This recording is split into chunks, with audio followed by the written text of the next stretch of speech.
Kung nagustuhan nyo po mga idol si X8 Pro natin mga idol, mas magustuhan nyo po mga idol si X9 Pro natin mga idol kasi naka dual magnetic dynamic unit na po siya mga idol. No? So isa lang ibig sabihin yan mga idol, mas pinalakas pa niya yung base mga idol. Kaya tara samahan nyo kung mag-unbox. Let's go!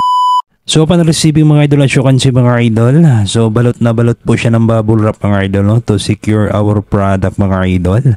So ulitin ko lang po mga idol, ito po yung X9 Pro natin mga idol. So yung details niya mga idol nasa box na po nakalagay mga idol. So ang nakagandahan nito mga idol, mas pinalakas pa niya yung base mga idol. Kumbaga naka base boosted na po siya mga idol. Kaya kung kayo mga idol mahilig kayo maglaro ng COD and PUBG or Firelight mga idol na gusto nyo pong narinig yung footstep mga idol, is highly recommended ko po sa inyo mga idol. Ito po yung X9 Pro natin mga idol na wala po siyang delay. At saka nakagandahan nito mga idol is napaka comfortable po siya sa tainga natin mga idol kapag nakasuot mga idol, no? Kasi since naka-design po siya mga idol as ergonomic earphone mga idol, no? Kaya kung kayo mga idol naghanap kayo ng magandang earphone mga idol, at the same time affordable price mga idol, no? Kaya kung gusto niyo ito mga idol, ilalagay ko lang po yung link sa baba. Salamat!